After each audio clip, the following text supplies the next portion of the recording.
Hello, welcome to another video from the conscientious biologist, Ben Gallagher. This one is the first in the circulatory systems series, and this is an overview looking at why we need a circulatory system, what its purpose is, and then its major focus in this video is on the heart. That's the structure of the heart, looking at the way blood moves through it, and looking at how the overall system provides for the body. This is suitable for GCSE level, but would be an excellent review if you're studying at A level. As always, please do subscribe to my channel if you haven't done so already. Thank you. So I would hope you already have a vague understanding of what a circulatory system is, and it's a system by which blood and other fluids can circulate around your body. But a really important question that quite often gets neglected is, why do we need a circulatory system? So let's focus on that for a minute. And I want you to consider a single-celled organism. So imagine that blue blob I've put up there, that's just a single cell. Now, if that single cell is sat there in its environment, every single bit of its membrane is in contact with its environment. So that means things can easily move into it, things can easily move out of it. Diffusion and uptake will be high. At some point after this video, you'll need to go and watch my surface area to volume ratio video. That one really explains this a lot more. But for the time being, it should be pretty obvious that that one cell, all of its membrane is in touch with the outside, so it can absorb nutrients really, really easily. Now, what if I added another layer of cells? Now look at our cell that we started with in the middle. It hasn't got its surface directly in contact with the outside now. So if it wants to get any nutrients, those outer cells need to absorb it from the surroundings, and then they need to pass it on. But that outer layer of cells will have used some of those nutrients for their own reasons, for their own processes. So whatever they pass on will be less than the level of nutrients that they took in. So that middle cell now is getting less nutrition because it can't get it directly from its environment. It's reliant on the cells around it giving it what they didn't need. Now if we add more, let's add another layer, and then let's add another layer around that. I'm going to colour our central cell pink just to keep it really obvious. But now look at where that central cell was, that original cell that we had. It's nowhere near its environment anymore. It's nowhere near its surroundings. Think how difficult it's going to be for that cell in the middle to get any nutrients now. What's going to need to happen is that those outer cells that are now pulsating have to take in nutrients. Those are the only cells in contact with the outside. And they're going to have to take it in, pass it to the next one, pass it to the next one, pass it down onto our middle one. It's got to go through 3 different cells before our cell gets anything. After it's gone through 3 cells, there's probably not going to be a lot left for our inner cell. So there's a good chance that cell in the middle, just because it's now in a bunch, is going to starve to death. And that now strange but multicellular organism, that cluster of cells, is going to die from the inside because the internal cells can't get to the nutrients on the outside. The cells around them won't be passing enough on.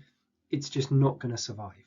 So what we need is a mechanism by which you can bypass those cells, by which nutrients can just come flying in, drop off their nutrients and go back out and collect some more. So we need something like this pink arrow is representing to bring stuff, to bring nutrients from the outside to them. And this would be a transport system. This is why we need a circulatory system. So a nice place to start us off on the circulatory system is to think about what needs to be transported to cells, or in other words, what do cells need? Now, the reason we're starting here is because there's no point thinking about having a system of transport unless you know where it's got to go from and where it's going to go to. Nobody just builds a road in the middle of nowhere that doesn't connect anything. You need to know, well, I need to connect this place to this place. So the first thing we really need to establish are what are those places that need to be connected in the circuit. So we need to think about what a cell needs. And a good way to start on this is to use respiration. So let's do a quick recap of respiration because it's a great starting point. So all cells need to do respiration. It's how they get their energy. And they do that by reacting glucose with oxygen. That gives off carbon dioxide and water, and they get energy from the glucose. Now, we're not going to worry about the things that are given off because we're just talking about what cells need. So in terms of respiration, they need glucose and they need oxygen. But of course, glucose is only one of many, many nutrients that a cell needs, nutrients that you get from your food. So we can switch out glucose there for nutrients. And essentially that's it. So let's bring those two down. Cells need nutrients and they need oxygen. That's pretty much it. So let's think about where they need to get that from where the blood needs to circulate to pick those things up. Well, this should be very, very obvious.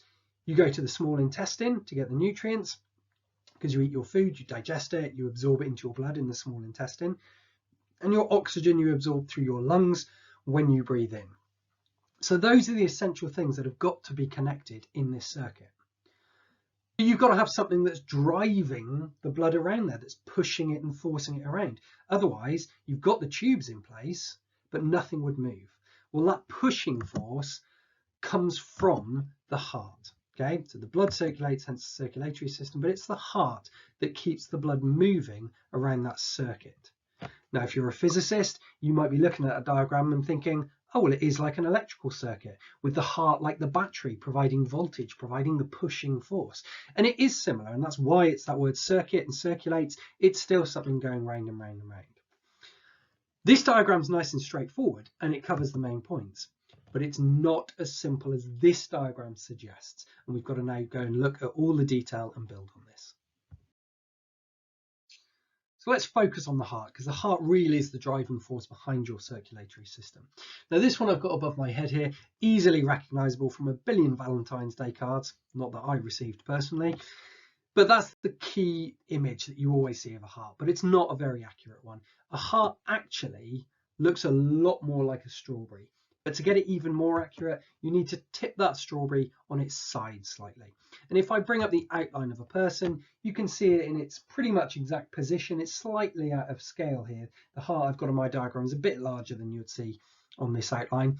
But that's basically where it is. Your heart is right in the center of your body, behind your sternum. That's this hard breastplate here. A lot of people think their heart is on their left though.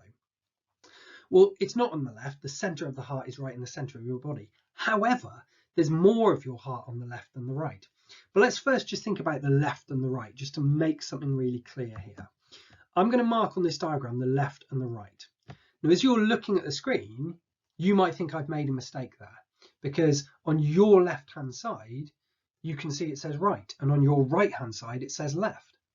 But it's not your heart in this picture. It's as if you're looking at someone's heart. So if this was me on this screen, my heart is here. This is my right hand that I write with. It's over there. This is my left hand. It's over this side. Okay. So it's from the perspective of the heart. Okay. Not your perspective. It's the heart's, which is the right hand side of that person. Okay. But if I just draw some lines there to bisect the heart in both dimensions, you can see how I split it up, and I put the center of my cross right in the center of the heart, right on the central lines of the body. And you can see the exact center of the heart is in the exact center of the body. But look at the tilt. Because of the tilt, the two sections on the left of the heart, which is on your right, you can see they've got a lot more heart tissue than on the other side. So there's more of your heart on the left, but it's still in the center of your body. Let's just fade all of that out now, because we're going to start to build the real detail now, because obviously your heart isn't a strawberry, so let's go behind it now. So let's replace the strawberry with still a strawberry shaped diagram, but this is something a bit more reflective of the heart now. Now, of course, the heart's got to have blood coming in and out of it, so there must be openings for that blood to come in and out, and those must be connected to tubes which are going to deliver the blood and remove the blood. Those tubes are the blood vessels. Now that word vessels, you may have heard of it before, but the only place people have really heard about the word vessel is when we're talking about ships going on a seagoing vessel, because a vessel is just something that carries something. Okay, blood vessels are the tubes that carry blood. Okay, there's two main types of blood vessel, the arteries and the veins. These are the two larger types of blood vessels. You need to know which ones are which. We're going to look at them in more detail in the next slide. But for the sake of how they attach to the heart, I want you to always remember that arteries carry blood away from the heart. Think A for artery, A for away, AA, arteries carry blood away from the heart. If it's a tube bringing blood to the heart, it must be a vein. Now for completeness, we'll add capillaries on here, because capillaries are the site of exchange. but we'll look at that in the next couple of slides. Okay, but arteries and veins are the key ones here. Now with the heart, internally it's got various different sections, and this bit that I've just shaded out, that I've crossed out with those brown lines, that's muscle tissue. I should add, this is a massive simplification of the heart. It's because I want you to understand how the heart works before we start looking at piling any extra details on there. So this is more to make sure your understanding is correct. You've got the concepts. So we've got a lot of muscle in the heart, but notice again, there's much more muscle on the left-hand side of the heart, on your right, the left-hand side of the heart, than there is on the other side. There's a key reason for that. Okay, now that we've got it all connected up, let's start to think about how the blood comes in. So blood's going to arrive at that one I've just put the name on. That's a vena cava. I think that's bringing blood to the heart, I've said. So that must be a vein. This is your body's main vein. We've got arrows coming up and arrows coming down because there's blood coming from above the heart, from the head, from the arms, coming down. There's blood coming up from the lower body. So the vena cava is going to converge those, and it's going to send that blood, which is deoxygenated because the oxygen that was in that blood has been used by the body in respiration, which we mentioned a slide or two ago. And just as an extra detail, what that means is that the hemoglobin in the red blood cells is not carrying oxygen. Remember, hemoglobin is that vital protein inside red blood cells that attaches to oxygen and carries that oxygen. So this is deoxygenated blood. That's going to move into the first chamber of the heart, that little one in the corner. That's called the right atrium. The little chambers are called atriums, and because it's on the right, it's the right atrium. The blood's then going to move through that little sort of door that I've drawn there. That's a valve. Valves are little flaps shaped like this, that when blood comes up from that direction, they can open up. But if blood tries to go back down, they'll slam closed. Valves keep the blood moving in one direction through the heart to keep the circuit running. Okay, so it moves through that valve into the right ventricle, the larger chamber. The right ventricle can squeeze, and it's going to send blood up and out through the pulmonary artery. There's another valve there that has to get through to make sure blood goes out, but it can't come back into that ventricle. Now, pulmonary is a word that applies to anything to do with the lungs. So the pulmonary artery is the one that's going to send the blood up to the lungs to connect, to collect the oxygen. Okay, so when the blood comes back, it's now going to be oxygenated, which means the hemoglobin in the red blood cells is carrying oxygen. So now we call it oxyhemoglobin. So way over there when it was deoxygenated, that was just hemoglobin. Now it's picked up the oxygen from the lungs, it's oxyhemoglobin. Go back to the respiratory system presentations. If you can't remember how, it's about the exchange in the alveoli. It's explained in a huge amount of detail during that video, so go back to it if you're not sure. That oxygenated blood returns in the pulmonary vein, a vein now because it's coming to the heart, into that top chamber, which is the left atrium, because we have the right atrium on the other side. So you can probably guess the name of the next chamber, the left ventricle. That left ventricle now with all of its muscles can give a mighty contraction to send the blood up and out through this major artery, the aorta. And that blood's going to split into two. Now, thinking about the vena cava, it should be obvious where those two go. The one is going to go out around the lower body, the one's going to go out around the upper body. Now, you might want to take a screenshot at that point, just because this has got most of the key information before I add something else that's going to complicate this slide slightly. So take a screenshot now. Okay. And now we'll add a little bit more just to complete that. So from the aorta where it branched, let's take the closest branch now. That's going to send blood out all around the lower body. So that's the blood that's going to come out, that's going to go down to the small intestine, pick up all those nutrients. But that blood could as well go to the stomach to deliver blood so that the stomach cells can do respiration. It could go down to the kidneys, it could go to the liver, it could go anywhere below the heart. But on one of the loops, one branch that comes off that, it will go to the small intestine and pick up all those nutrients that we know cells need. But once it's got what it's got, or delivered what it needed to deliver, it can head back up and connect to that lower bit of the vena cava.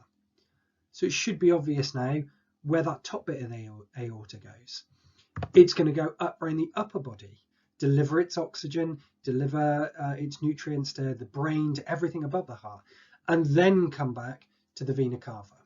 Okay, That's now a much more complete diagram, so you might want to take another screenshot, but I just didn't want those arrows to confuse the simplicity of the heart diagram that was there before.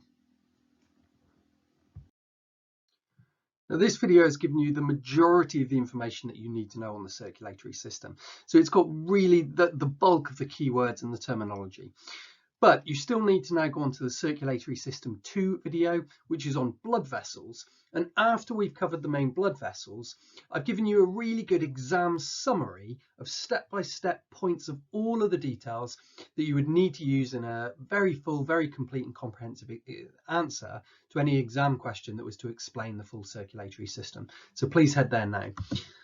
Please do subscribe to my channel if you haven't done so already. And if you've enjoyed this video, it's been useful, don't forget to click the like. Thank you.